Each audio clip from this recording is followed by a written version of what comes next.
ওসমান হাদি লাশ চলে আসছে আজকে। আমার ভাই হাইটে 5 ফিট 2 ইঞ্চির বেশি না, ওজনে 60 কেজিও না, বয়সে আমাদের থেকে ছোট,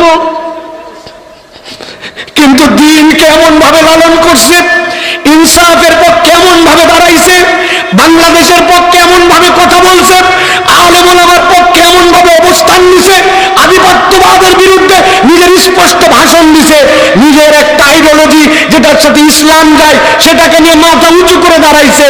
কত মানুষ 100 বছর বেঁচেছে, মানুষ এরকম পাগল হয় নাই। ওসমানের জন্য মানুষ কাঁদতেছে।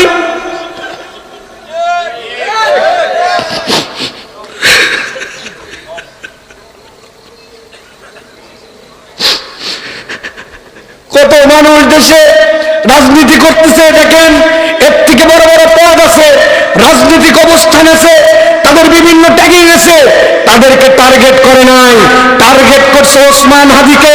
কেননা বুঝছিল এর ভিতরে আগুন আছে, ইনসাফ আছে, ইসলাম আছে, আল্লাহ আল্লাহ রসুলকে পছন্দ করে, মুখের কথা আর বুকের কথা আলাদা নয়, মুনাফিক নয়, এই জন্য তাকে শত্রু বানাইছে, ঠিক কিনা? আজকের বাংলাদেশে বিভিন্ন জন তাকে নিয়ে আবার দেখবেন সামনে রাজনীতি করতেছে। আমি আপনাদের কাছে বলতে চাই, প্রিয় ভাইয়েরা, স্বপ্ন দেখেন নিজের সন্তানকে ওসমান বানাবেন, স্বপ্ন দেখেন ইনসাফওয়ালা আপনার সন্তানকে বানাবেন। কত মানুষ মরে যায় খবর নাই, আর এক মানুষের গুলি খাওয়ার পরে বাংলাদেশ কেন এশিয়া মহাদেশের ইতিহাসে এতটুকু একটা মানুষের জন্য মানুষের এরকম ফিলিংস হয় নাই। এটাই আল্লাহর কবুলিয়া, ঠিক কিনা? ওই জীবনটাই চাই। কে মন চায় না আমার সন্তানটা ওসমান হোক? মন চায় না? তাহলে কেমনি ওসমান বানাবেন? ওসমান বানানোর জন্য বেসিক বুনিয়াদ মাদ্রাসা কেন্দ্রিক তাকে শিক্ষা আপনাকে দিতে হবে, জ্ঞান বিজ্ঞান জানাতে হবে, যুক্তি তর্কে উপস্থাপনের মতো যোগ্যতা থাকতে হবে, মুনাফিকি চরিত্র থাকা চলবে না, কলিজাটা তার আল্লাহর জন্য নিবেদিত হতে হবে। বহু লিডার বহু মানুষকে দেখেছি, কিন্তু আমি আমার ছোট্ট জীবনে কোনোদিন কাউকে বলতে শুনি নাই, এমনকি আমরাও লেকচার দেই, আমরাও বলি না, শাহাদাতের দিকে তাকাই চলতেছে, জীবন আল্লাহর জন্য দেওয়ার জন্য চলতেছে, যে কোনো সময় আল্লাহ জীবন নিয়ে নিতে পারে, টেনশন নাই, জীবন দেওয়ার মালিক আল্লাহ, তার জন্য কাজ করতেছি। কথায় কথায় আল্লাহর কসমকে এই কথা বলার হিম্মত অনেক হুজুরেরও হয় না, আলেমেরও হয় না, মুফতিরও হয় না, ঠিক কিনা? টার্গেট কেমনি বানাইছে ওসমান রে, বিদায় কেমনি করে দিছে ওসমানকে। আমি আমার তরুণদেরকে বলবো, তরুণ শপথ নাও, 3টা জিনিসের উপরে আমাদেরকে চলতে হবে। 1 নম্বর, লাইফে সত্য এবং সত্যবাদিতার উপরে থাকতে হবে। পৃথিবীর শেষ ব্যক্তি তুমি হবা যে সত্যের পক্ষে থাকবে, দুনিয়া বদল হয়ে যেতে পারে, আমি ইনসাফ এবং সত্যের পক্ষে। রাজি আছো? রাজি আছো? 2 নম্বরে মনে রাখতে হবে, এই বাংলাদেশ আমাদের জন্মভূমি, এই বাংলাদেশ আমাদের প্রিয় ভূমি। এই দেশে অনেক লোক আছে ফেক ফেক এই দেশে থাকে, এই দেশকে ভালোবাসে না, এই দেশের ভালোবাসার লোক হচ্ছে ইসলামপন্থীরা। সুতরাং এই দেশের স্বাধীনতা সার্বভৌমত্ব কোন বুর্জোয়া গোষ্ঠীর দ্বারা সংরক্ষিত হবে না, ওরা স্বার্থবাদী, ওরা কায়েমিবাদী, একমাত্র ইসলামপন্থীদের দ্বারাই এই দেশ নিরাপদ, ঠিক কিনা? 3 নম্বরে মনে রাখতে হবে, প্রিয় ভাইয়েরা, ওসমানের আদর্শ কি ছিল, লালন করেছে সে কি, হৃদয়ে কি সে একটা লালন করেছে, যে এমন একটা ন্যারেটিভ, এমন একটা বাতায়ন এই দেশের মানুষের মধ্যে ছড়ানো হয়েছে, হুজুর মানে এইরকম, ইসলাম পন্থা মানে এইরকম, এই যারা কোরআনের কথা বলে তারা এরকম, আল্লাহ রসুলের কথা বললে এরকম। এই যে একটা ন্যারেটিভ, এই ন্যারেটিভকে ভাঙতে হবে কি দিয়ে? শিক্ষা দিয়ে, জ্ঞান দিয়ে, যুক্তি দিয়ে, বিদ্যা দিয়ে, আদর্শ দিয়ে নিজেদেরকে মজবুত করে। ফাও ফাও চিৎকার করে লাভ নাই, আবেগের চোখের পানি কালকে শুকায় যাবে, কিন্তু আদর্শবাদী যদি হয় তাহলে চোখের পানি শুকাবে না। আমরা আশা করতেছি, দাবি করেছিলাম 2টা, ওসমান হাদিকে কবর দিতে হবে ঢাকা বিশ্ববিদ্যালয়ে, কাজী নজরুল ইসলামের পাশে তার কবর হবে, ফ্যাসিবাদের চত্বর শাহবাগ চত্বরের নাম পরিবর্তন করতে হবে, ডিক্লার এখনো সরকার দেয় নাই, জনগণ দিয়েছে, ফ্যাসিবাদ চত্বর আর ওইটা শাহবাগ থাকবে না, ওটা হবে হাদি চত্বর। ইনশাআল্লাহ ওই ঢাকার বুকে হাদি শুয়ে থাকবে, লক্ষ হাদি ঘরে ঘরে তৈরি হবে, এই দেশ ইনসাফের দেশ হবে, আদর্শের দেশ হবে। হাদিকে মারতে পারে নাই, লক্ষ হাদির বীজ পোতা হয়েছে, ঠিক কিনা? আল্লাহ যেন আমাদেরকে কবুল করেন, আল্লাহ যেন আমার ভাইয়ের শাহাদতকে কবুল করেন, আল্লাহ যেন তার কবরকে প্রশস্ত করে দেন, আল্লাহ রাব্বুল আলামিন যেন তার কবর, তার হাসর, তার মিজানকে শহীদদের সাথে আল্লাহ একত্রিত করে দেন, আমাদেরকেও যেন আমার ভাইয়ের সাথে একত্রিত করেন, তার পরিবারকে আল্লাহ ধৈর্য ধরার তৌফিক দান করেন। তার স্ত্রীর গায়রত দেখে নিজের স্ত্রীদের ব্যাপারে লজ্জা হয়। কি ব্যক্তিত্বশীল নারী, কি ব্যক্তিত্বশীল নারী! এখন পর্যন্ত তার একটা ছবি, একটা ফটো, একটা ফুটেজ, একটা কথা কিচ্ছু মিডিয়াতে নাই। সে তার ঘরের মধ্যে আল্লাহর কাছে সিজদায় রত হয়ে গেছে। আল্লাহ, তুমি এই পরিবারটাকে তোমার বিশেষ দয়া দিয়ে, ভালোবাসা দিয়ে আল্লাহ আল্লাহ তার নিরাপত্তা দান করে নাও। তার সন্তানকে আল্লাহ তুমি ওমরের মতো কবুল করো। আল্লাহ তার পরিবারের প্রতি তুমি রহম করো। আল্লাহ এই ভাইয়ের আদর্শকে লালন করে আমার যুবকদেরকে আল্লাহ আগামী বাংলাদেশ বিনির্মাণ করার মতো তৌফিক দান করো। প্রিয় ভাইয়েরা, আমার শরীরটা ভীষণ খারাপ ছিল। আজকে জুমার নামাজ খুতবা দিতে দিতে আমি অর্ধেক রেখে আমি নেমে গেছি, আমি আর পড়াতে পারি নাই, গলা দিয়ে কথা বেরোচ্ছে না, শরীর মন অবসাদে ভরে গেছে। আমি আপনাদের এখানে আসতে চাইছিলাম না, কিন্তু কিছু ভাই ব্রাদার আছে, তারা বলছে সাইফুল্লাহ ভাই না গেলে আমরা লজ্জিত হয়ে যাব।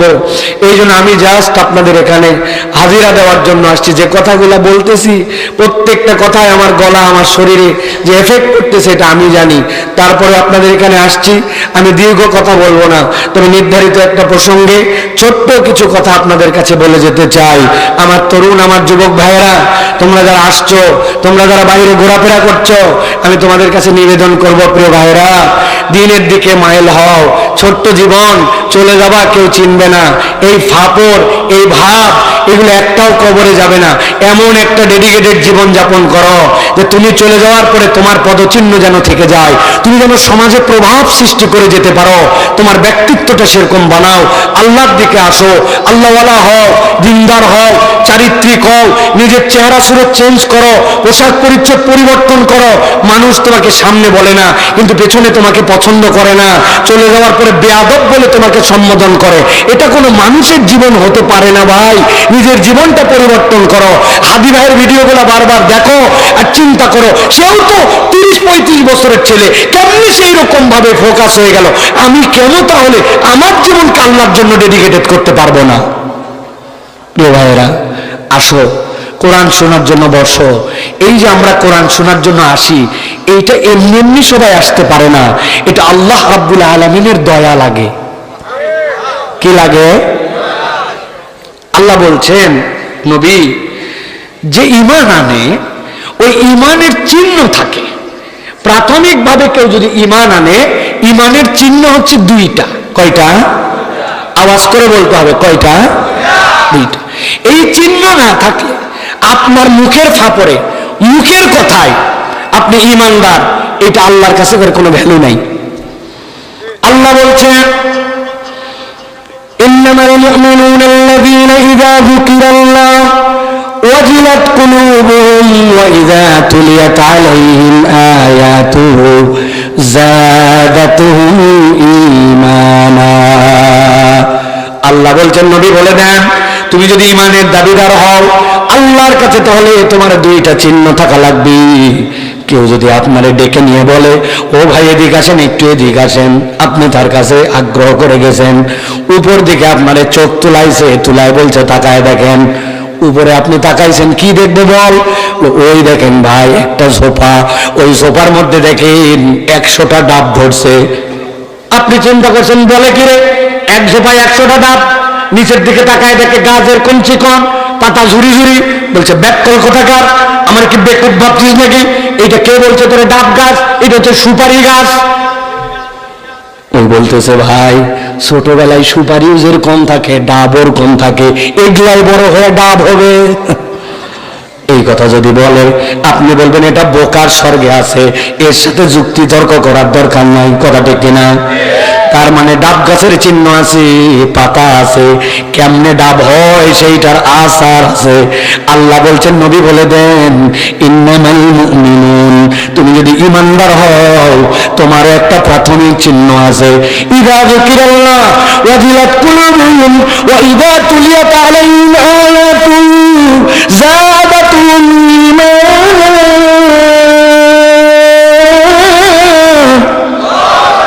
আল্লাহ বলছেন 1 নম্বর চিহ্ন, আল্লাহর কোরআন যখন, আল্লাহর জিকির যখন, আল্লাহর আলোচনা যখন তার সামনে উপস্থাপন করা হয়, সে আর স্বাভাবিক থাকতে পারে না, তার অন্তরটা থই থই করতে শুরু করে।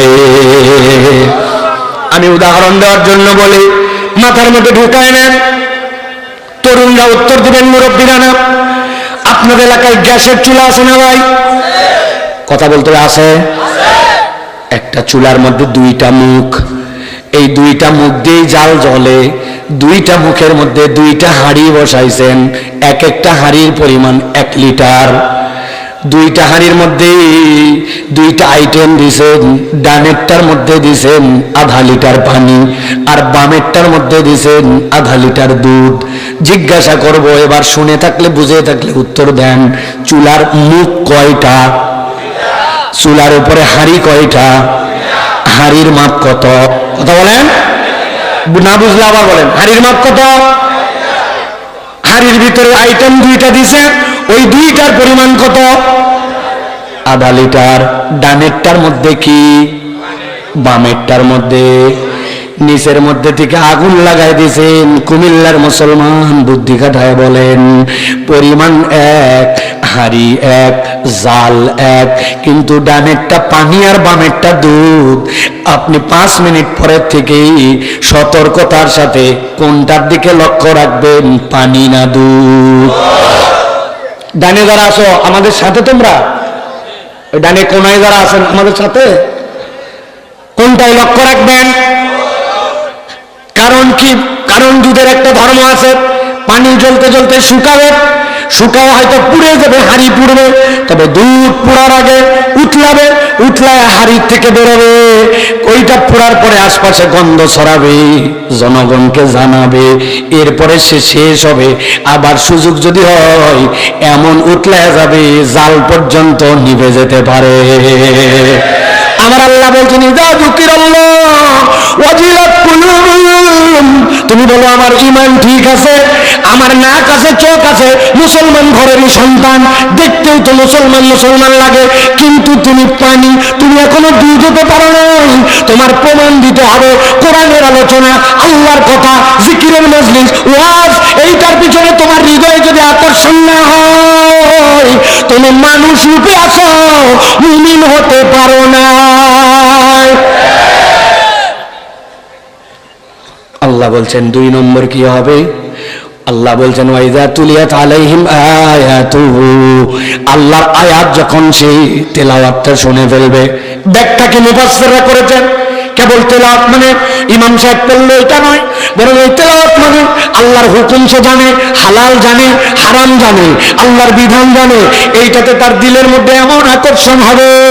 আল্লাহ বলছেন, যাদাতুহুম ঈমানা, আল ঈমানু ইয়াজিদু ওয়া ইয়ানকুসু, ঈমান বাড়ে কমে। আল্লাহ তার ঈমানকে এমন লেভেলে নিয়ে যাবেন, ওই বান্দা আল্লাহ ছাড়া কারো উপরে আর তাওয়াক্কুল করবে না, ভরসা করবে কার উপরে? আল্লাহর উপরে। কিভাবে হবে? আল্লাহ বলছেন, আল্লাহর আয়াত অনুধাবন করতে হবে। কি অনুধাবন করলাম? 10 বছর বয়সে মক্তবে গেছিলাম, আলাম তারা থেকে সূরা নাস পড়ছি, এখন বয়স 50, 60। আগে মানুষের বাড়িতে কাজ করতে, এখন নিজের বাড়ি। আগে চাকরি ছিল না, এখন চাকরি। আগে ছিল ভাঙ্গা বাড়ি, এখন দোতলা। আগে নাতি নাতনি ছিল না, এখন মেয়ে জামাই। সব দিকে আগাইছে, কিন্তু বিগত 40 বছরে 11 নম্বর সূরা মুখস্থ হয় নাই। আন্দাজে ঠিক বলেন না, কিসের ঠিক বলে লাভ কি? আমরাই তো তারা, আবার ঠিক কি জিনিস? হ্যাঁ, সানা রক্ত বলতে পারে না, ভাবনে ঘুরে বেড়ায়। কি ফোন রে? IPhone 16 pro max. বাপরে, বিদেশ থেকে পাঠাইছে। S25 আলট্রা, ইরে বাবা, ওপো ক্যামেরা ফোন, ভাবি আলাদা। জিজ্ঞাসা করে কি কোম্পানির শার্ট, কই আরমানি ছাড়া পরি না, ইয়েলো ছাড়া জ্যাকেট পরি না। তুমি সানার অর্থ জানো না, তুমি জানাজার পিছনে দেওয়ার পরে জানাজার দোয়া না জানে কুত্তার মতো তুমি মুখ বন্ধ করে থাকো। মানুষ আর কুকুরের মধ্যে পার্থক্য কোথায়? কি হবে তোমার এই ফুটানি মেরে? তুমি দিন বুঝো নাই? নামাজের ভিতরে ফরজ কয়টা, বাইরে ফরজ কয়টা তুমি জানো না? কি লাভ ফুটানি মেরে? লাভ কি? খবর নিয়ে দেখেন আপনার ঘরে এরকম ফুটানিওয়ালা পোলা পান। রাগ হচ্ছেন না আপনারা? আল্লাহর রাস্তায় একটু রাগ হন, রাগ হন, আজকে রাগ করেন। রাগ করে অনেক সময় মানুষ অনেক কিছু করে, এক তো শুয়ে যায়েন না একবারে। আপনার লজ্জা করা উচিত। আপনার বাড়ির থেকে সকাল 8টার সময় কোচিংয়ে যায় নাই, বাবা মা পিটায়, এত মারেন কেন? আর বলেন না হুজুর ক্যালকুলাস পারে না, গণিত পারে না। এক শিক্ষক দিছি মুরাদনগরে, মাসে মাত্র 8 দিন পড়াই, 2000 টাকা বেতন নেই, চান্সই নাই, তো অনুরোধ করে ঢুকাইছি। বেয়াদব, 8টা বাজে যাই নাই কোচিংয়ে, মারবো না মানে? ওরে বাপ মার শাসন, ওরে মার, শিক্ষিত করার জন্য তাড়না প্রেরণা। কিন্তু ওই বাড়ির থেকে 3 মাস হলো ফজরের নামাজে জীবনেও মসজিদে যায় নাই, বাপও বকে নাই, মাও বকে নাই। আমাদের এলাকায় এরকম বাড়ি ঘর নাই। কাদের বাড়ি সেগুলো? দেখি হাত তোলেন, দেখি কাদের বাড়ি ঘর আছে। প্রিয় ভাইয়েরা, বোঝেন তাহলে ইমানের অবস্থাটা কোথায়। ওয়াজ, বহুত ওয়াজ শুনছেন আপনারা, সুর দিয়ে ওয়াজ করে পাগল করে দিয়ে যাবে বক্তা, কালকে যাই বলবেন এ ফাটাফাটি। ফাটাফাটির কাম নাই। প্রিয় ভাইয়েরা, তাহলে এই দিনের পথে আমাদের আশা লাগবে কি না? আমি কাউকে টার্গেট করে কথা বলছি না, আমি আমাদের সমাজ, আমরা সবাই এক জান্নাতে থাকতে চাই, ওই জান্নাতে যাওয়ার প্রেরণায় কথা বলতেছি। আমি এখনই শেষ করে দিয়ে চলে গেলে কোনো সমস্যা নাই, কর্তৃপক্ষ আমাকে এটা বলে রাখছে, আপনার কথা না মন চাল আপনি চলে যাবেন। আপনি আসছেন, আমার হ্যাপ আলহামদুলিল্লাহ, কিন্তু আমি তারপরেও যেহেতু আসছি, আমি একটা পাগলা টাইপের ছেলে, আমি মনে করি এটাই আমার জীবনের শেষ মাহফিল। প্রত্যেক মাহফিলে উঠে নিয়ত করি, এরপরে আমাকে সবাই উপদেশ দেয়। শাইখ আহমদুল্লাহ আজকে মেসেজ দিয়েছেন, চাপ নিয়ে কথা বলেন না ভাই, জীবনটার ক্ষতি করেন না ভাই, একটু রয়ে সয়ে চলেন, একটু এত প্রেশার নিয়েন না। কিন্তু আমি তো জানি এই যে বসছি, এটাই আমার জীবনের শেষ কথা, এটাই আমার শেষ মাহফিল, এটাই আমার আমানত। নিরেট টাকা কামাই করার জন্য আল্লাহ যেন আমারে ওয়াজ না করায়। প্রিয় ভাইরা, চলেন আমরা যেহেতু আসছি আজকে একটা ভিন্ন টপিকে, কিছু কথা আমরা শুনবো ইনশাল্লাহ। রাজি আছেন আপনারা? আস্তে আস্তে বলবো, কিন্তু দিল দিয়ে কথা শুনতে হবে। বাবারা, ভাইয়েরা, তোমরা একটু বসবা, একটু যদি মনে করো বসো বাপ, তাহলে সুন্দর দেখাবে। আসো ভাই, তোমাদের জন্যই কথা বলবো ভাই, আসো। জুতা অনেকে ওই যে এখন ওই ফিতালা জুতা পরে, তো এটা একটা কষ্ট হয় অনেক সময় খুলতে, আমাদেরও হয় মাঝে মাঝে যে আবার জুতা খুলবে। একটু খোলো ভাই, একটু বসো, সবাই মিলে আমরা একটু কথা শুনে চলে যাবো ইনশাল্লাহ। বসো, আল্লাহ বরকত দিবে। তোমাদের জন্য অনেক দোয়া করবো আজকে, তরুণদের জন্য, যুবকদের জন্য। আমি মুসাফির অবস্থায়, অসুস্থ অবস্থায়, একটা দিল অন্যরকম অবস্থায় আছে আমার মনে কি হচ্ছে আমার আল্লাহ কেবল জানে। এই জন্য আমি আপনাদেরকে অনুরোধ করলাম, সংক্ষিপ্ত কিছু কথা শুনবো। রাজি আছি তো ভাই? তরুণরা আছো তো ভাই? কারা কারা আছো দেখি, 2টা হাত উঁচু করো, হাতগুলা নামান। এ বেঁকা হাত আমি নিব না, হাত টান করে এরকম করে সোজা করতে হবে। হ্যাঁ, নামান, থামেন, হাত নামান। এবার লাস্ট হাত তুলবো, তবে হাত তোলার সাথে সাথে একটু ফাঁকিবাজগুলার চেহারা দেখবো, যারা আমরা তুলতে পারছি না সোজা করে। এবার একটা চমৎকার করে সকলে মিলে হাত টান টান করে সোজা করেন, 2 হাত। হ্যাঁ, ডানে বামে তাকায় দেখেন তো কারা কারা উঠাতে পারে নাই। চাচার ডান হাতে কি সমস্যা? আচ্ছা, মাশাআল্লাহ, ঠিক আছে, থাক, মুরব্বী মানুষ। আহা, হাত নামায়েন না বাবা, না এত তাড়াতাড়ি তাড়াহুড়া। সোজা করেন, হাত সোজা হয় নাই, সবার হাত সোজা হয় না। এরকম আমার মতো কান বরাবর। এই এবার একটু নড়াচড়া দেন, জোরে। এবার পেছনে একটু টানা দেন, পিছনে। এবার একটু সামনে দেন, এবার একটু সোজা করেন এরকম করে। এই মাশাআল্লাহ, হাত সোজা। এবার ঝাড়া দিয়া সোজা। হ্যাঁ, সোজা করছেন। এবার গলাটা পরিষ্কার করেন। সামনে না, এই সামনের লোক খুব অ্যাক্টিভ, পিছনের লোক ফাঁকি। পিছনে গলা পরিষ্কার দাও।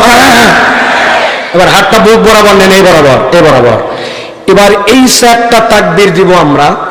এই মাহফিল, এলাকা এবং আমাদের জীবনে এই রকম তাকবীর দেই নাই, পারবো ইনশাআল্লাহ? যারা ফাঁকি দিবেন না তারা বলেন আল্লাহুম্মা আমিন, আর যারা ফাঁকি মারবেন তারা বলেন আল্লাহুম্মা আমিন। ফাঁকি দিবে কি কথা? একটা ফাটাফাটি তাকবীর দিতে হবে, দিয়েই আমি আলোচনায় ঢুকবো।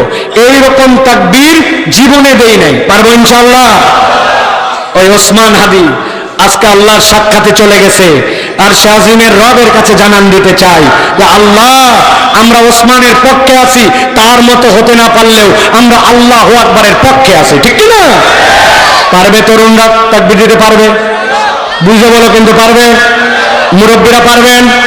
হাত বুক বরাবর নেন, এই বরাবর। আমি বলবো লিল্লাহি তাকবীর, আসমানের দিকে ছুড়ে দিয়ে বলতে হবে আল্লাহু আকবার। গলা থাকলেই কি আর গেলেই কি? রেডি সবাই? রেডি? দেখে এটা তাকবীর দেন। লিল্লাহি তাকবীর, লিল্লাহি তাকবীর। আল কোরআনের আলো, আল হাদিসের আলো, তোমার নেতা আমার নেতা, তোমার নেতা আমার নেতা। আলেম ওলামা যেখানে, আল্লাহর আইন যেখানে, গান বাজনা যেখানে, হারাম অন্যায় যেখানে, বিড়ি সিগারেট যেখানে, লিল্লাহি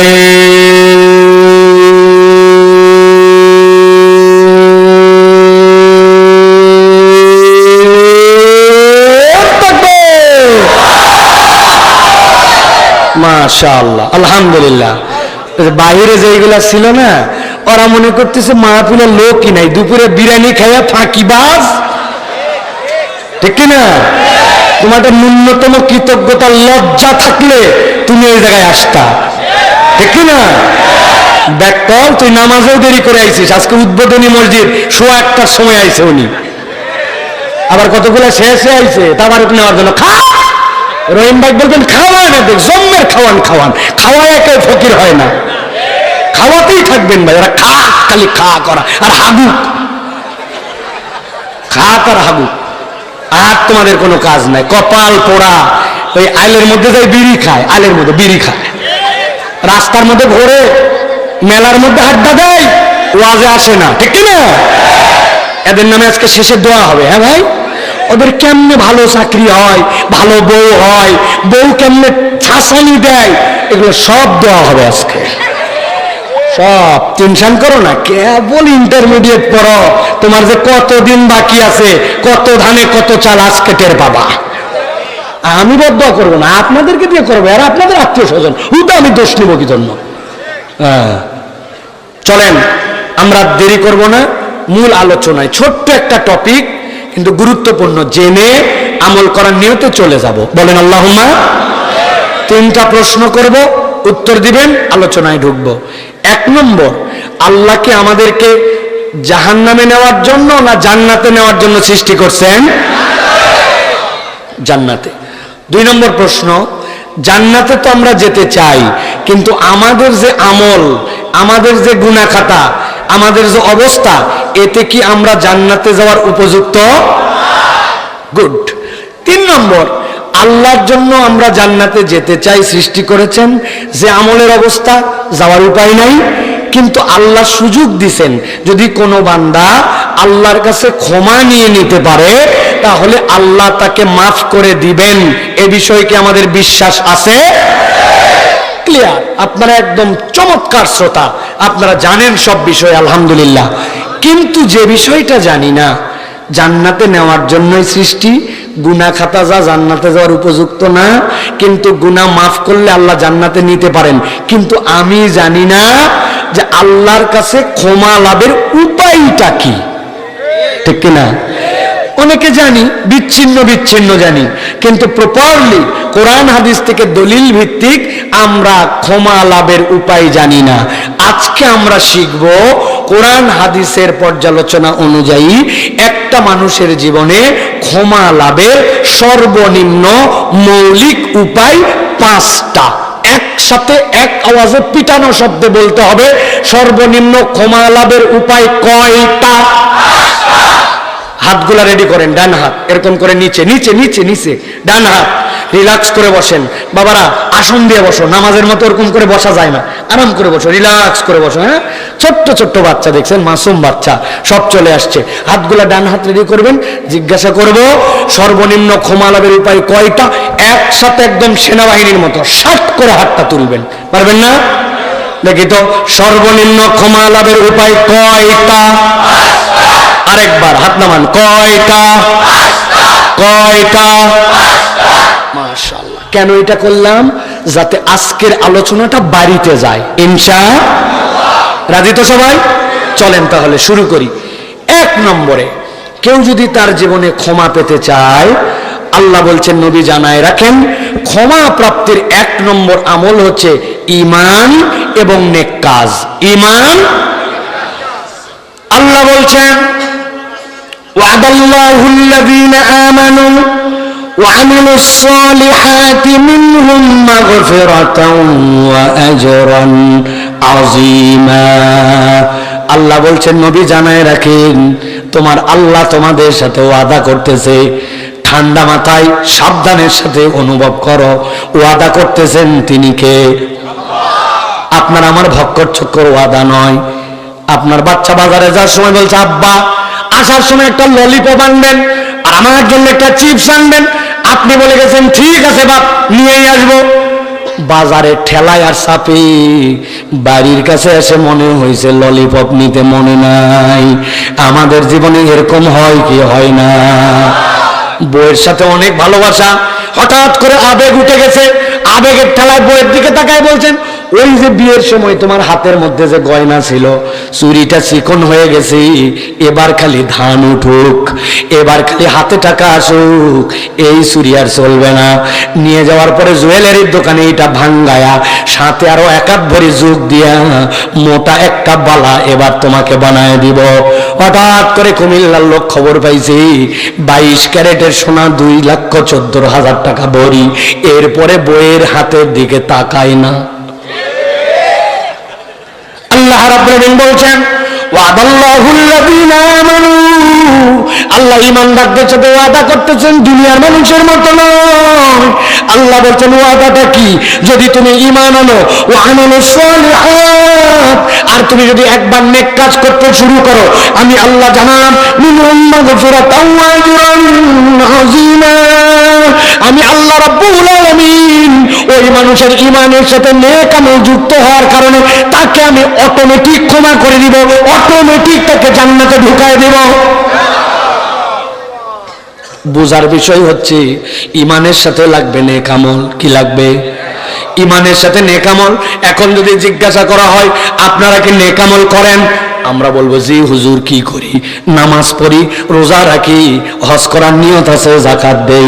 এইটা হচ্ছে মুসলমানদের জীবনের সবচেয়ে ভয়াবহ চিন্তা। নামাজ রোজা হজ যাকাত, সে মনে করছে এইটাই নেক আমল। আসলে নামাজ রোজা হজ যাকাত নেক আমল নয়। বক্তাক নামাও বলে কি রে নামাজ রোজা হজ যাকাত নেক আমল না? টেনশন হচ্ছে না আপনার? টেনশন দূর করে দেই। দেখেন তো কোন সেন্স আমি কথাটা বলছি। মুরব্বীরা উত্তর দিবেন না, শুধু বাচ্চারা আর যুবকরা উত্তর দিবে। তোমাদের এলাকায় ভাই প্রাইমারি স্কুল হাই স্কুল আছে? প্রাইমারি স্কুল হাই স্কুল যেটা আছে ওই স্কুলের কি ঢোকার জন্য কোনো টাইম টেবল আছে? ওই স্কুলের কি কোনো ড্রেস আছে? ওই স্কুলের পরীক্ষায় যদি কেউ অংশগ্রহণ করে তার জন্য কি পাস মার্ক আছে? আপনার স্কুলে ঢোকার টাইম 8:30। এক ছেলে বলছি যাদের আগে ঘুম ভাঙে তাদের জন্য 8:30। আমি যখন যাব তখনই টাইম 9টা, 9:30, 10টা, আমার ব্যাপার। চলবে তো? বলছি স্কুলের ড্রেস কিরে? কই উপরে ব্লু কালারের জামা, নিচে কালো প্যান্ট। বলছে যার বাপের কিছু নেই তাই ওইটা পরবে। আমার বাপ যা পাঠায়, কোনোদিন পাঞ্জাবি, কোনোদিন টি শার্ট, কোনোদিন ফতুয়া, কোনোদিন আমি যেটা মন চাই সেটা। চলবে তো? বলছে পরীক্ষা দিছে পাইছে কত? বলছে 20। কয় 20 পেলে আমার জন্য পাস। চলবে তো? ভালো করে বোঝেন উদাহরণটা। আপনার স্কুলের যদি একটা পাস মার্ক থাকে, ড্রেস কোড থাকে, ঢোকার টাইম থাকে, নবী বলছেন বুনিয়াল ইসলাম আলা খামসিন, ইসলামের একটা বেজ আছে। তুমি যদি ইসলাম নামক স্কুলে মুসলিম পরিচয়ে ঢোকো তাহলে তোমার নামাজ পড়া লাগবে, রোজা ফরজ হলে রাখা লাগবে, যাকাত ফরজ হলে দেওয়া লাগবে, হজ উমরার তৌফিক হলে করা লাগবে। এইটা যদি না থাকে, এই যে খুঁটির উপরে প্যান্ডেল দাঁড়ায় আছে, খুঁটি একটাও নাই, প্যান্ডেল নাই, তাহলে তোমার এইটা না থাকলে তোমার ইসলাম নাই। এখন যেইটা না থাকলে পাস মার্কই থাকে না, ওইটারে আপনি কেমনি শুধু ভালো কাজ বলেন? ওইটা তো আপনার বাধ্যতামূলক কাজ, ওইটা তো আপনার পাস মার্ক, ঠিক না? এই জন্য বলছি নামাজ রোজা হজ যাকাত একমাত্র ভালো কাজ নয়। আল্লাহ বলছেন, নবী জানান, ওয়াদাল্লাহুল্লাযীনা আমানু ওয়া আমিলুস সালিহাতি মিনহুম মাগফিরাতাও ওয়া আজরান আযীমা। ওই বান্দা ঈমান আনার পরে বসে নাই, নামাজ রোজা হজ যাকাত তো করে, ভালো কাজের চেষ্টা করে। আল্লাহ নবী বলছেন কমসে কম 6টা ভালো কাজ আছে। কোন ব্যক্তি হাঁচি দিয়ে আলহামদুলিল্লাহ বললে উত্তর দিয়ে দেয়, কেউ অসুস্থ হলে দেখতে চলে যায়, জানাজার নামাজে শরীক হয়ে যায়, রাস্তার থেকে কষ্টদায়ক বস্তু দূর করে দেয়, মসজিদ পরিষ্কার করে, মাদ্রাসার সাথে দিল লাগায়া রাখে, বিড়ি সিগারেট খায় না, বন্ধুদেরকে নামাজি বানানোর জন্য ফিকির করে, নিজে বেশি বেশি অপরের উপকারের জন্য চেষ্টা করে, সুযোগ পাইলে গাছ লাগায়, সুযোগ পাইলে আল্লাহর জন্য তার নিবেদন থাকে, মসজিদে এসে বসে পড়ে না, আগে 2 রাকাত নামাজ পড়ে, দখলুল মসজিদ পড়ে, তাহিয়াতুল মসজিদ পড়ে, প্রত্যেক দিন কিছু ওজিফা তার জীবনে রাখছে, সালাম ফিরাইয়া ডাস করে উঠে চলে যায় না, আজকার গুলা পড়ার চেষ্টা করে, মুরব্বী মেসওয়াক করে, মুরব্বী ভালো কাজের দিকে বান্দাদেরকে ডাকে, খুঁজে খুঁজে নামাজ রোজা হজ যাকাতের বাহিরে ভালো কাজ যেইগুলা সেইগুলাই রত হয়। আল্লাহ বলছেন, বান্দা গুনাহ আছে, অপরাধ আছে, জান্নাতে যাওয়া নিয়ে টেনশন আছে, কিন্তু আমি আল্লাহ জানাই দিলাম এই নেক কাজগুলা মাগফিরাতাও ওয়া আজরান আযীমা, আল্লাহ তোর ভুলগুলাকে অটোমেটিক এক ধার থেকে মুছে দিবেন, আর তোকে এর বিনিময়ে জান্নাত দিয়ে দিবে। তাহলে আমাদের ঈমানের সাথে নেক আমল করা লাগবে। রাজি তো ইনশাআল্লাহ? প্রত্যেকের কাছে একটা ছোট্ট তালিকা থাকবে।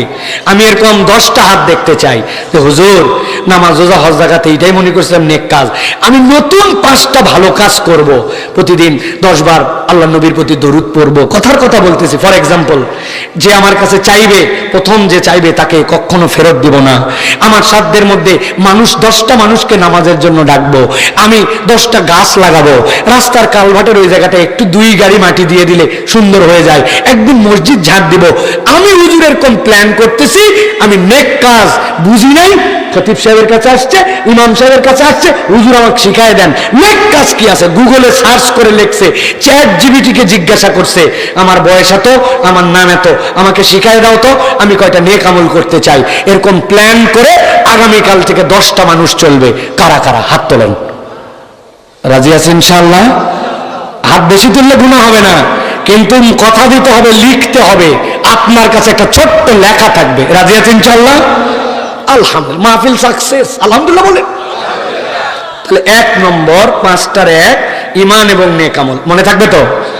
2 নম্বরে, আল্লাহর কাছে যদি কেউ ক্ষমা পেতে চায়, এই দুটো একটু উঠান তো, মনিটরগুলো একটু বাড়ান একটু। আল্লাহ রাব্বুল আলামিনের কাছে 2 নম্বরে আল্লাহ নবী বলতেছেন, কেউ যদি আল্লাহর কাছে ক্ষমা পেতে চায়, তাহলে 2 নম্বর তার আমল হচ্ছে আল্লাহর কাছে তাকে ক্ষমা চাওয়া লাগবে। আল্লাহর কাছে ক্ষমা চাওয়া লাগবে। চিন্তা করছেন হুজুর এইটা আবার কেমন বিষয়, ক্ষমা চাওয়ার কোনো ব্যাপার হলো নাকি? কোরআন কি বলতেছে দেখেন, আল্লাহ বলছেন, ওয়া মান ইয়ামাল সুআন আও ইয়াযলিম নাফসাহু সুম্মা ইস্তাগফিরিল্লাহ ইয়াজিদিল্লাহ গফুরার রহিমা। আল্লাহ বলছেন, নবী বলে দেন, মান ইয়ামাল সুআন, কেউ যদি ভুল করে, আও ইয়াজলিম নাফসাহু, সে অন্তরের উপরই জুলুম করে ফেলছে, আল্লাহ বলছেন সুম্মা ইস্তাগফিরিল্লাহ, এরপরে আল্লাহর কাছে ইস্তেগফার করেছে, ইয়াজিদিল্লাহ, সে আল্লাহকে পেয়ে যাবে গফুরুর রহিমা, যতবার ভুল করছে ততবার যিনি ক্ষমা করতে পারেন এরকম রব হিসেবে আল্লাহকে পাবে। সুবহানাল্লাহ। শর্ত কি? শর্ত হচ্ছে আল্লাহর কাছে ক্ষমা চাওয়া লাগবে। হুজুর আমরা সবাই আল্লাহর কাছে ক্ষমা চাই, ঠিক কিনা? কিন্তু আমরা এমন ভাবে ক্ষমা চাই, আল্লাহ যদি রাহিম নাম ব্যবহার না করতেন, ঠাটায়া থাপ্পড় দিয়া আল্লাহ জায়গায় ফেরেশতা দিয়া অজ্ঞান করে ফেলতেন। হুজুর বুঝলাম না, ছোট্ট 2টা উদাহরণ দিব, মাথার মধ্যে গেঁথে রাখবেন, আমার দিকে তাকান। উদাহরণ নম্বর 1, আপনাদের এলাকায় ইউনিয়ন পরিষদ থেকে বয়স্ক ভাতা দেয়। আরে কথা বলতে হবে তো। বয়স্ক ভাতা দেয়, বয়স্ক ভাতার জন্য মুরব্বী চেয়ারম্যানের কাছে যাওয়া লাগে, যাই তার থেকে একটা অনুমোদন নেওয়া লাগে, ঠিক না? এখন আপনার এলাকায় ধরেন একজন মুরব্বী 70 বছর বয়স, আগে সামর্থ্যবান ছিল, বয়স্ক ভাতা নেয় নাই, এখন বিপদে পড়ছে, বয়স্ক ভাতা লাগবেই। বয়স্ক ভাতা যখন দরকার, চেয়ারম্যানের সাথে দেখা করতে গেছে, আবেদনটা তার বয়স্ক ভাতার জন্য, যাই চেয়ারম্যানের সামনে বসে আছে, অপেক্ষা করতেছে, বলছে ভিতরে লোক আছে, বের হোক। এরপরে এই সচিব ডাক দিয়েছে, যান চাচা, ও আব্দুল গফুর চাচা, আব্দুল হালিম চাচা, যান, চেয়ারম্যানের সাথে আপনার কথা আপনি বলেন, এই লোকের কি দরকার? বয়স্ক ভাতা। চেয়ারম্যানের কাছে আসসালামু আলাইকুম, চেয়ারম্যান সাহেব, আমার নাম আব্দুল গফুর, আমি কিন্তু বয়স্ক ভাতার জন্য আসছি, মেহরবানি করে দ্রুত আমার ব্যবস্থা করে গেলাম। বলা কি কিছু বাদ রাখছে? কিন্তু যেভাবে বলছে, এটা যদি চেয়ারম্যান শোনে, বলবে বেয়াদবটা কোত্থেকে আসছে, কি বললো রে, আর বয়স্ক ভাতা ওকে ধর তকরা কি বলে গেল? চেয়ারম্যানের ভারী এক পাওয়ার, সই করবে সরকারি প্রজেক্টে, বয়স্ক ভাতা হবে, তার কাছে যাই হরমর করে বললি চেয়ারম্যান চেতে যাই।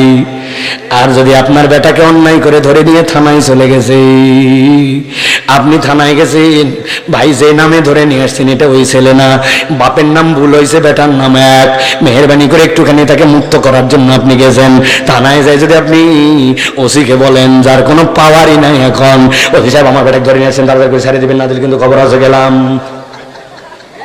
ওসি বলবার বাপে কোবান, ঠিক না? আপনি বুঝতেছেন না ভাই, আল্লাহর কাছে ইস্তেগফারের হালতটা আমাদের এর থেকে খারাপ। ইমাম ফিরাইতে সালাম, আসসালামু আলাইকুম রাহমাতুল্লাহ, আসসালামু আলাইকুম রাহমাতুল্লাহ,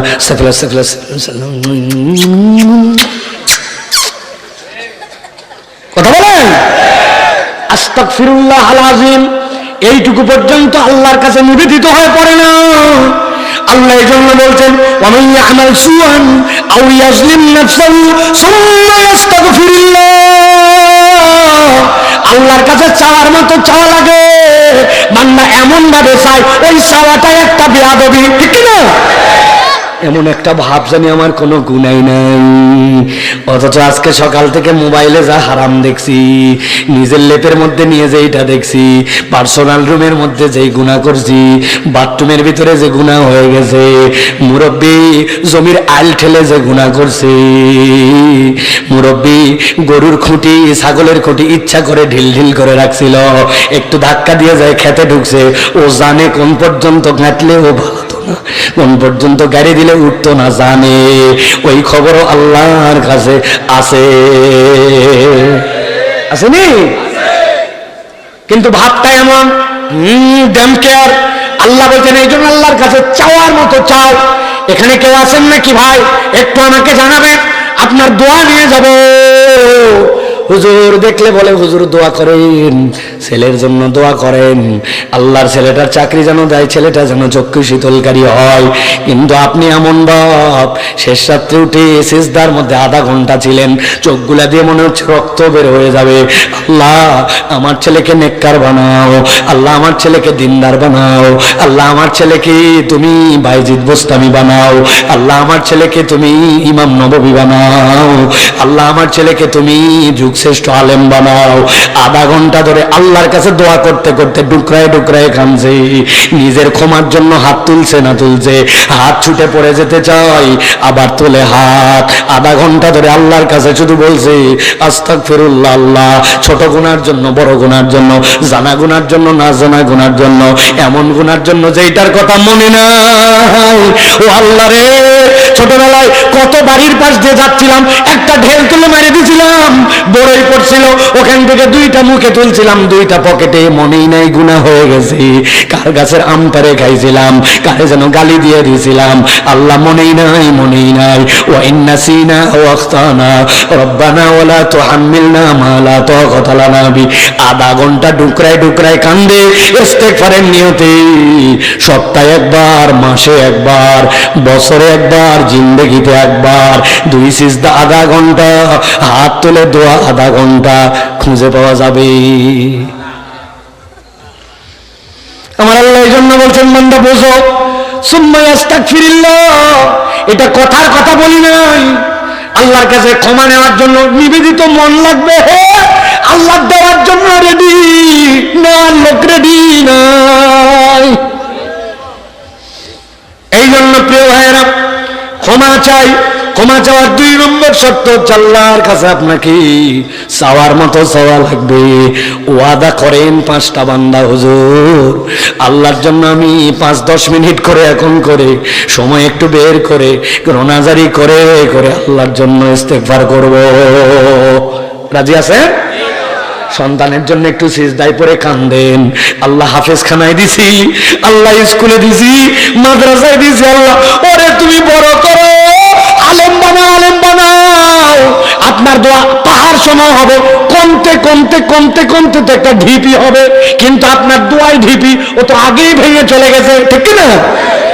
এই জন্য কার দোয়া কবুল হবে জানি না। মারা যারা কথা শুনতেছেন, দোয়া করেন, দোয়া করেন, সময় বাইর করে দেন, শেষ রাত্রে উঠে পড়েন, ফজরের 40 মিনিট আগে অ্যালার্ম দেয়া রাখে, বৃহস্পতিবার রোজা রাখার প্র্যাকটিস করে ফেলেন। ওই দিন আগে উঠে কিসের সাহারি, কিছুই লাগবে না, 2টা খেজুর এনে রাখবেন, 1 গ্লাস দুধ, একটু পানি খেয়ে নেবেন, অথবা একটা সিদ্ধ ডিম খাবেন 5 মিনিট, কিন্তু ফজরের আজানের আগ পর্যন্ত 40 মিনিট কেঁদে কেঁদে যায় নামাজ ভরায় দেন। দেখেন দিলে কি শান্তি, পরিবারে কি শান্তি, আল্লাহ কেমনে ভাগ্য পরিবর্তন করে। পারবো তো? মোবাইল চাপতে চাপতে শেষ। যুবক, তোমার কাছে ওজিফা দিলাম, সপ্তাহে 1 দিন ডিজিটাল সিয়াম করবা, ফোন ব্যবহার করবা না। কি বার তুমি নির্ধারণ করে দাও। ফোনের সাথে, ফেসবুকের সাথে, ইউটিউবের সাথে তোমার কোনো সম্পর্ক নাই। ডিজিটাল সিয়াম এটার সাথে সম্পর্ক নাই। যখন বেডে যাবা 100 হাত দূরে মোবাইল রেখে তারপরে শুতে যাবা। ঘুমের থেকে উঠে মোবাইলে হাত দিবা না।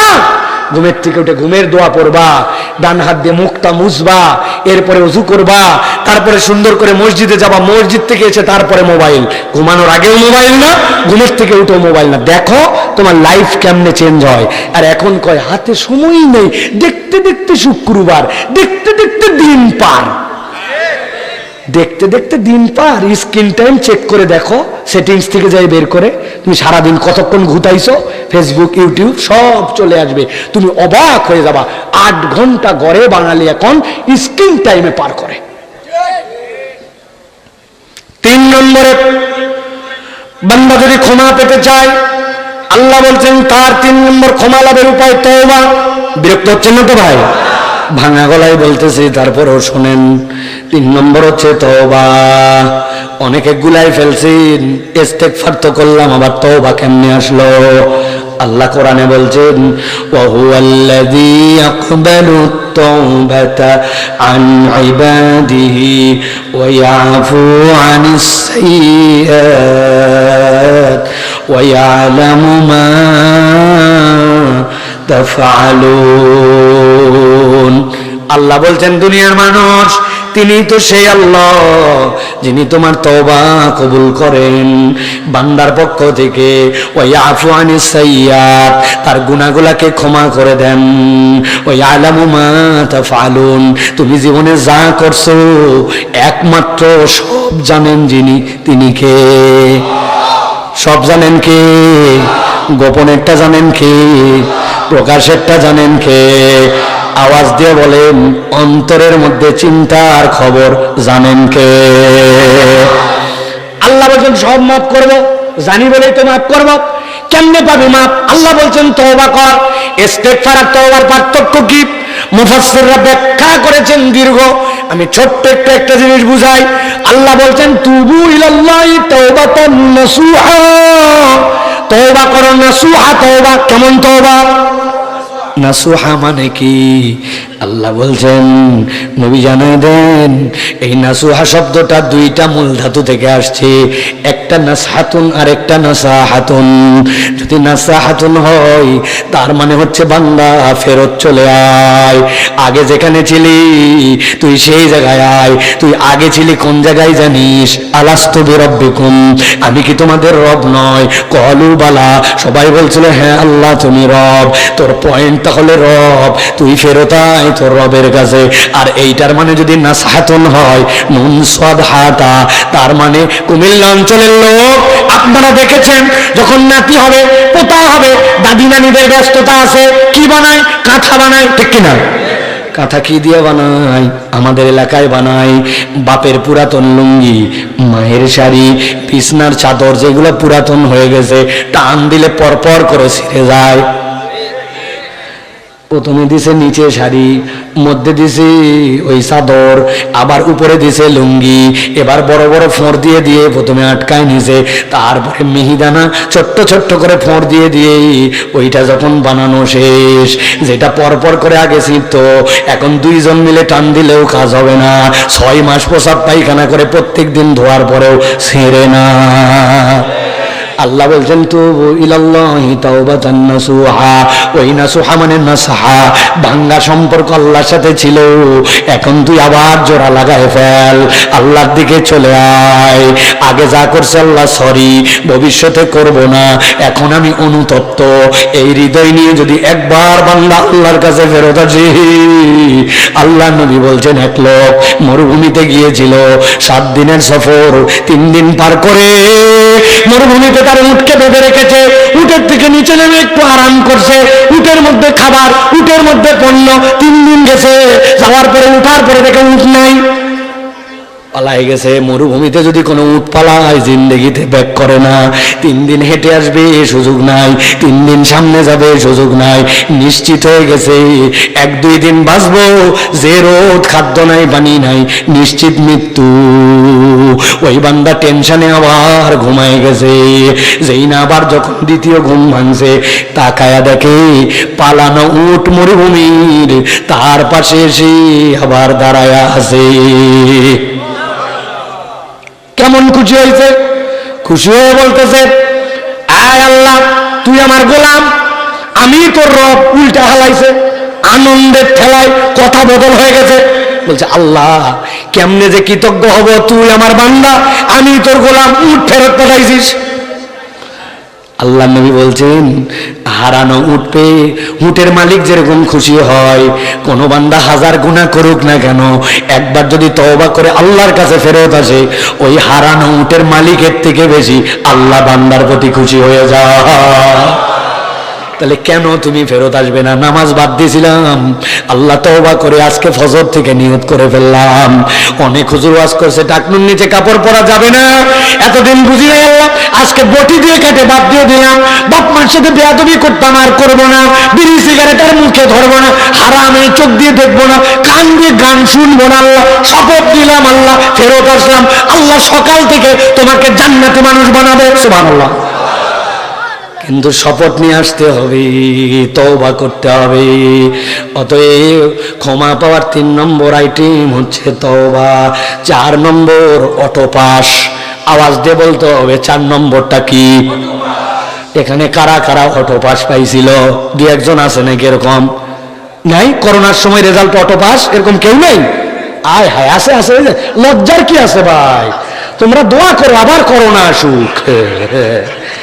যেমনি ভর ভরায় পাস করে চলে গেছে, আর কারো লাভ না হোক না হোক, এরা গেই না, ঠিক না? আমি তোমাদেরকে ছোট করার জন্য বলছি না, আল্লাহ একটা অটো পাসের অফার দিয়েছেন। 4 নম্বর, তুমি যদি অটো পাস তোমার জীবনে পেতে চাও, আল্লাহ বলছেন তাকওয়া লাগবে। কেউ যদি তাকওয়ার মালিক হয়, আল্লাহ অটোমেটিক তার গুনাহ মাফ করে দেন। আল্লাহ কোরআনে বলছেন ইন্নাল্লাযীনা ইয়াখশাউনা রাব্বাহুম বিল গায়ব লাহুম মাগফিরাতুন ওয়া আজরুন কাবীর। আরে আজকে বলার সুযোগ নাই, আজরুন কাবীরের উপরে ব্যাখ্যা আছে। আল্লাহ বলছেন ইন্নাল্লাযীনা ইয়াখশাউনা রাব্বাহুম, তারা ভয় করে কেবল আল্লাহকে। কাকে? সিসি ক্যামেরা লাগানো আছে, এলাকাটা সিসি ক্যামেরা নিয়ন্ত্রিত, ওই জন্য সাবধানে চলে। চোর হিসাব করে এই বাড়িতে চুরি করার দরকার নাই, ঠিক না? আল্লাহ বলছেন কিরামান কাতিবিন ইয়ালামুনা মা তাফআলুন, ডানে বামে এমন সেট করেছি, ঘাড়ের মধ্যে এমন চিপ বসায় দিছি, সব আল্লাহ দেখে। বান্দা একবার যদি এই হৃদয় ভয় করে নিতে পারে, আল্লাহ বলছেন এটা গায়েবে ভয়। এই ভয় যার সাথে আছে, তার যদি ইরর হয়েও যায়, ভুল হয়েও যায়, আল্লাহ তাকে অটোমেটিক মাফ করে দেন। সুবহানাল্লাহ। কারো দিকে তাকায় কাজ করে না, তাকায় কার দিকে? কেউ দেখে না। ও জানে আল্লাহ দেখে, যে এই ঘরে কেউ নেই সেটাও আল্লাহ দেখে, আমার চোখের সাথে আল্লাহ দেখতেছে আমাকে। কারণ আল্লাহ রাব্বুল আলামিন বলেছেন আমি তোমার শাহরগের থেকেও কাছে, মানে তার ক্ষমতা তোমার উপর প্রভাবশীল। আল্লাহ আমি তার কেমনে গুনাহ করি, আমি কেমনে মিথ্যা বলি, কেমনে অন্তরের মধ্যে অন্যের জন্য আমি এই হিংসা লালন করি। উপরে উপরে হুজুর, উপরে উপরে দাড়িওয়ালা, ভিতরে ভিতরে জঘন্য হিংসুক, ঠিক না? ও কারো কল্যাণ দেখতে পারে না। খবর পাইছো মুখের পেটে বিদের গেছে, বলছে ভালো ভালো আলহামদুলিল্লাহ, কিন্তু ভিতরে জ্বলে গেছে একবারে। ওর বেটাই গেল, যাওয়ার সময় বিমানটা দুর্ঘটনা হয়ে মরে না কেন? আছে না এরকম? একসাথে চলতাম, ওর বাড়ি হয়ে গেছে, আপনার জ্বলে সহ্যই করতে পারে না, আছে কি না? আল্লাহ বলছেন তুমি তোমার অন্তর পরিষ্কার করতে পারো নাই, আর তুমি এই নাপাক অন্তর নিয়ে জান্নাতে যাবা, এত সহজ? বেটা তুই নাপাক হয়ে মসজিদে ঢুকা নিষেধ করছে আল্লাহ, আর তুই অন্তর নাপাক নিয়ে জান্নাতে ঢুকবি কেন? ঠিক না? আগে মন পরিষ্কার করেন, অন্তর পরিষ্কার করেন, সবসময় নিজেকে ওই জায়গায় নিয়ে যান। কেমনে হবে? আল্লাহ বলছেন ইন্নাল্লাযীনা ইয়াখশাউনা রাব্বাহুম, আল্লাহরে ভয় না করলে ওই জায়গায় শয়তান আগুন ধরায় দিবে। অতএব আল্লাহকে ভয় করা লাগবে, আল্লাহ রাব্বুল আমিনের জন্য আপনাকে ডেডিকেটেড হওয়া লাগবে। সর্বশেষ আল্লাহ রাব্বুল আমিন বলছে তুমি যদি ক্ষমা পেতে চাও একটা আমল তোমার জীবনে লাগবে, দান খয়রাত। একসাথে বলেন কি? এবার আবার আওয়াজ দিয়ে একসাথে বলতে হবে ক্ষমা লাভের উপায় কয়টা? সব হাততে নাই। ক্ষমা লাভের উপায় কয়টা? শেষ শেষ জোরে কয়টা? 5 নম্বরটা হচ্ছে দান খয়রাত। আল্লাহ কোরআনে বলছেন ও আসিরু কাওলাকুম আও ইজহারু বিহি ইন্নাহু আলিমুম বিযাতিস সুদূর। তুমি প্রকাশ করো আর গোপন রাখো, আল্লাহ অন্তরের সব জানেন। বাইরের পাবলিক জানে টাকা পয়সা নাই, কিন্তু ব্যাংকে কি আছে এইটা উনি জানে। বাইরের মানুষের কাছে দেখায় দেওয়ার মতো কিছু নাই, কিন্তু আল্লাহর জন্য চাইলে আর অন্য জায়গার মধ্যে তার আচরণে পার্থক্য ধরা পড়ে। মন খারাপ না করলে 2টা কথা বলে দিব, সবাইকে বলতে হবে, সবাইকে বলতে হবে। মসজিদে জুমার দিনে দান বাক্স সামনে দিয়ে ছেড়ে দেয়, আছে ভাই? ওরে কপাল পোড়া, 6G 7G গতিতে পার করে দান বাক্স। তোমার সামনে আল্লাহর ঘরের দান বাক্স গেছে, তুমি পকেট থেকে 20 টাকা বের করে দিতে পারো না। বলবে হুজুর ছাত্র মানুষ। এই ছাত্র মানুষ মানে তোমার এলাকায় না তোমার বন্ধু আজকে চা খেতে আসছিল, চায়ের বিল তুমি দিবা, ওই বলছে না আমি দিব, বলছে না তুই আমার এলাকায় চা আমি দিব। ছাত্র তখন ধাক্কা ধাক্কি করে সালা বলে 2 জনই দেন, দেখি না?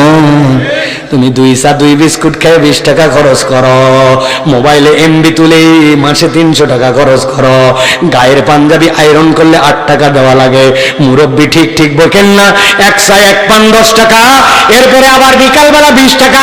আপনার বগলের নিচে টাকা রেখে টাকা গুন্ড করে ফেলছেন, কিন্তু মসজিদে আপনার 20 টাকা দেওয়া হয় না। 100 মুসল্লি 20 টাকা করে দিলে 2000 টাকা হয়। টাকা গুনে দেখবেন 2000 তো দূরের কথা, টাকা দেয় না। আপনার থেকে কৃপণ, আপনার থেকে বকিল কেমনে আল্লাহর কাছে ক্ষমা চায় যে জুম্মার দিনে 8 দিনে মসজিদে 20 টাকা দিতে পারে না? আগামী জুম্মাতে শপথ নেন 20 টাকার নিচে দেওয়া যাবে না। রাজি? বাচ্চারা তোমার আম্মাকে যায় বলবে হুজুর বলছে 20 টাকা দিলে মসজিদে যাব, না হলে মসজিদে জুম্মা যাব না। রেডি? সবাই রেডি? এটা কিন্তু আগামীতে হিসাব নেওয়া হবে, কোনো চালবাজি কথা নয়, কোনো চালবাজি কথা নয়। মসজিদ কেন মানুষের মুখাপেক্ষী হবে? হুজুরের বেতন করতে হবে, কে দিবে টাকা দিবে কেন?